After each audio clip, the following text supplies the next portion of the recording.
taking some hits with Follow Me so that its friends could take home the World Championships. And Sejun once again kind of using a fun team here. No Pachirisu this time, but a similar little electric rodent on his team. Yeah, Togedemaru is one to look at for Sejun Park's team, but on the other side of the field we have Zheyuan Huang, otherwise known as Ken.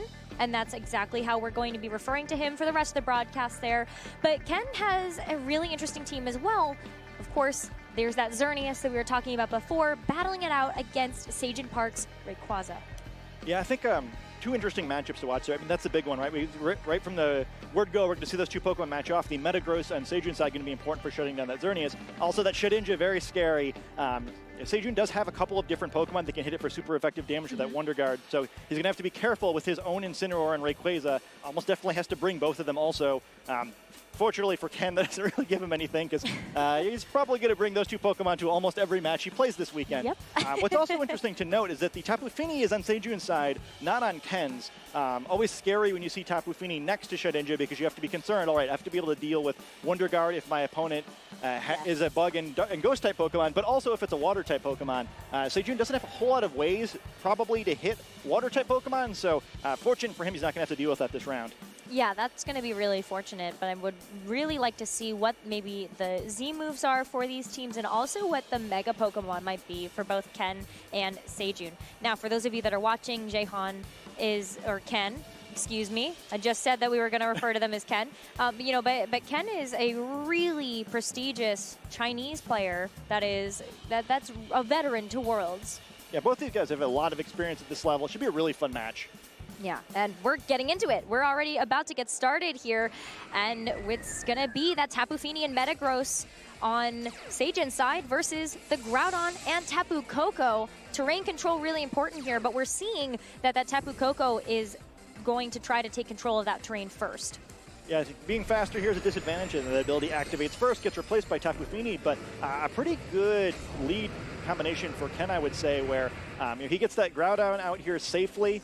Do has to be concerned about the Tapu Fini, especially before he sees anything from it. Sejun definitely the sort of player who would sneak on a powerful water type attack here, which so there's the threat of Rayquaza coming in and negating this desolate land, but at least Groudon gets out on the field without having to deal with Rayquaza for now. One of the tough things of this matchup, anytime you're playing Groudon against Rayquaza, is getting it out in the field in terms where you can actually get attacks off. Yeah. You don't want to just sit out there where you're in danger of getting blown up constantly.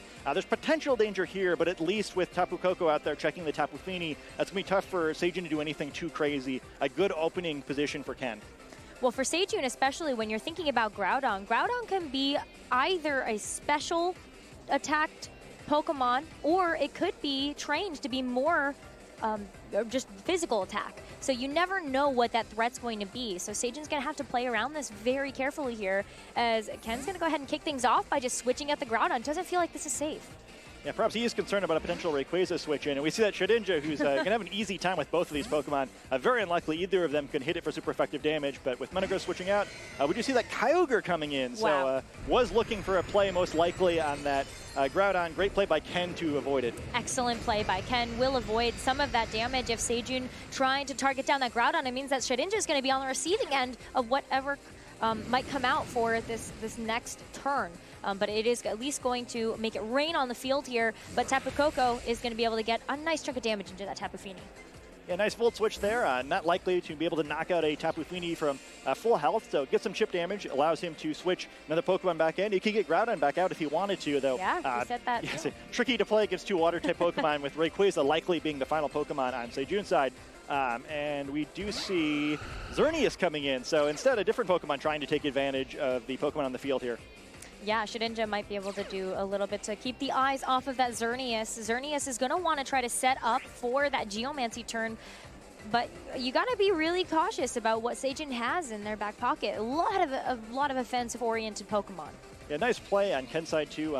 Most likely a Water-type attack being blocked by the Wonder Guard there. And I really like how Groudon is being used in this game, because not only did it get to bait an attack there, but also this is really the one situation where I think Groudon can be effective in this match, where it's the threat of Groudon switching in makes it really tough to just focus down Xerneas here, because you can't just double up with water attacks or it could get negated completely. Yep. So even though Groudon isn't on the field right now and hasn't attacked at all, it actually is helping Ken get position in this game. Fortunately, I guess in this And a matchup against Ryogre, you know, Groudon kind of just becomes a support Pokemon instead of an attacker, but really deftly played so far. Yeah, it is greatly played on both of these sides of the field, taking their time here, trying to get up the best position possible. So we're going to see yet another switch here from Sejun to bring out the Metagross that kicked off this game. Ken going to take some time to protect the Xerneas as well, feel out what Sejun might be trying to bring to the table here. But wow, Shedinja going for just a little bit of chip there onto that Tapu Fini. Yeah, and Tapu Fini whiffing another attack, this time into a Protect. You know, with Tapu Fini, we normally see Nature's Madness, so it is dangerous to try to use Geomancy in front of it. Do take a lot of damage, easily winds up in KO range from Metagross here.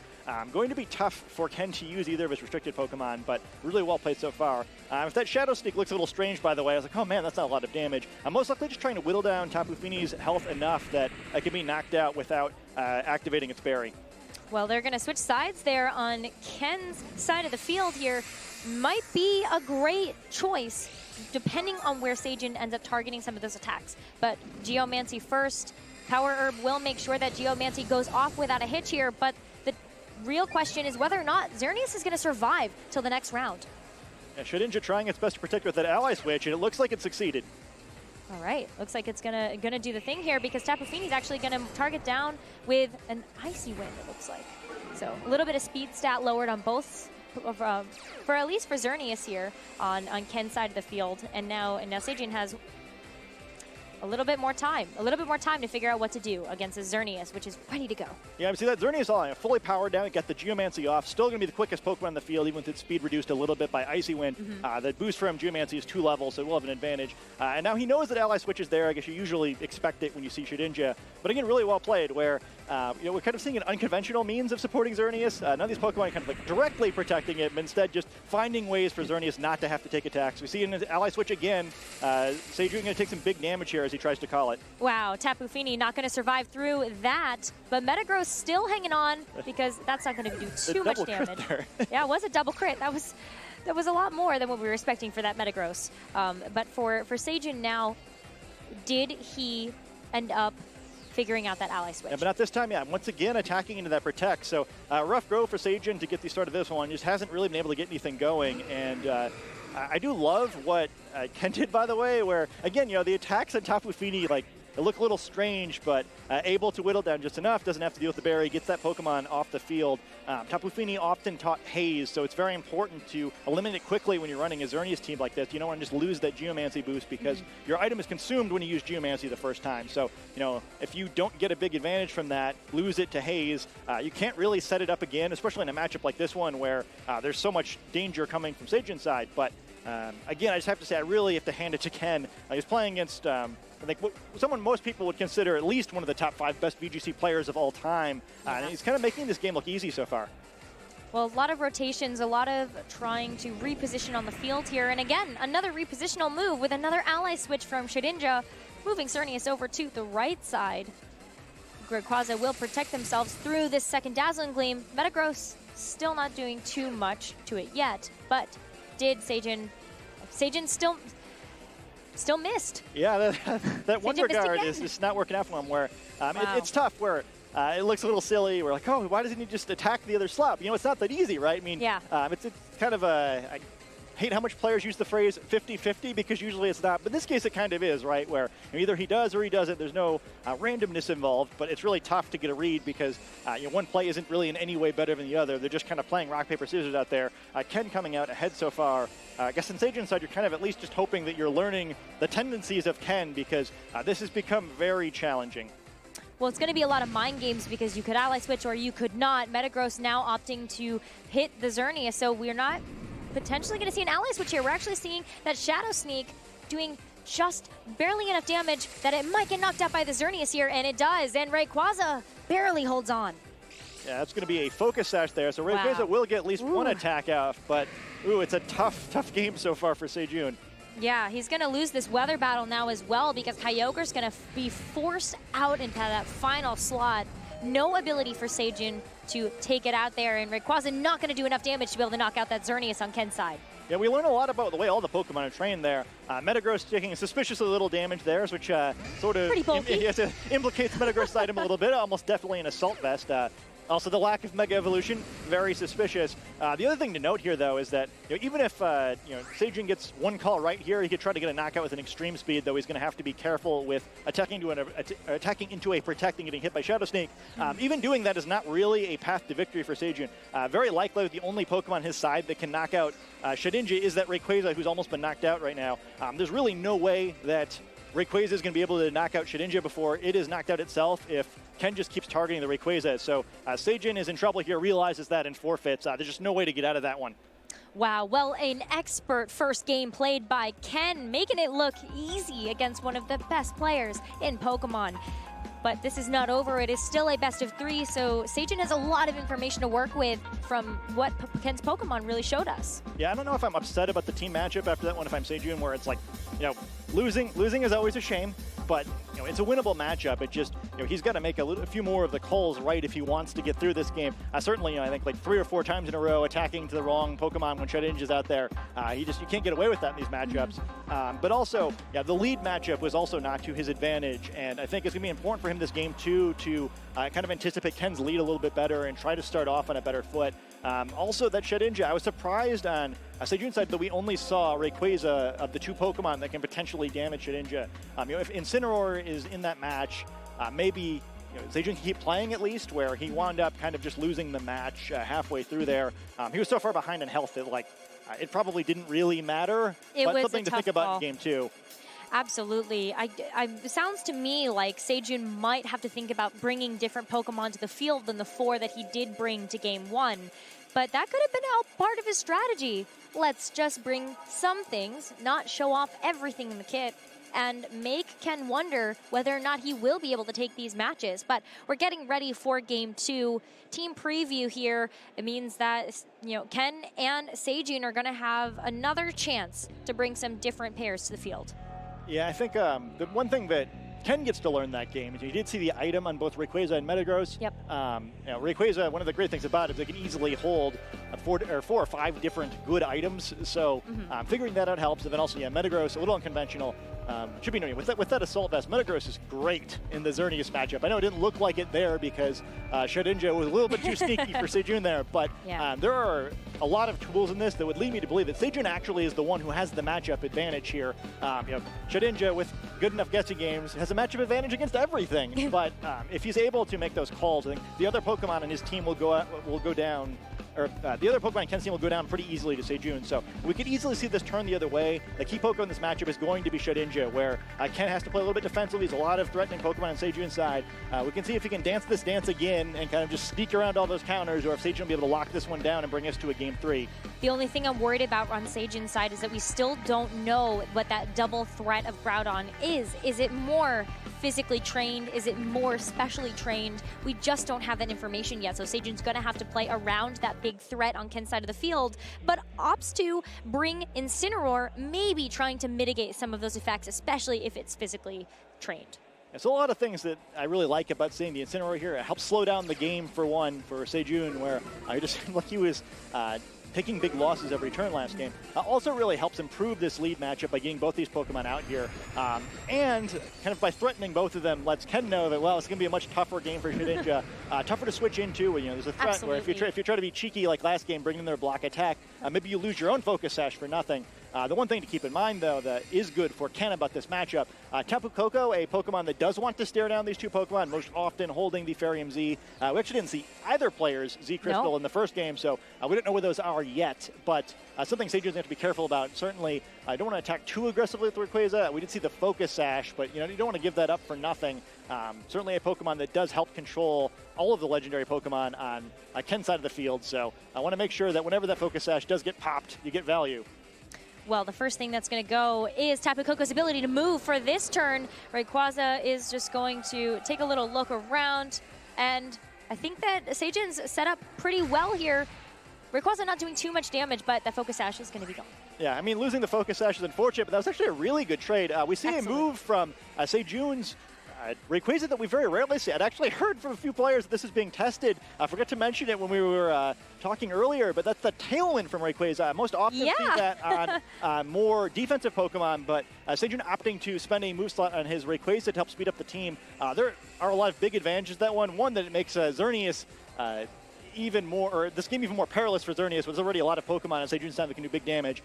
Now almost everything in the team is also going to outspeed it for a few turns. Also speeds up that Incineroar, makes it a little more threatening here. And while losing the Focus Sash is unfortunate, not a whole lot of damage taken by Rayquaza, and this has become too dangerous for the Groudon. It will switch out of battle. It is going to switch out, and in its place will be that Xerneas, which you just talked about might not be the best thing to bring. He fears nothing. I guess it fears nothing, yeah.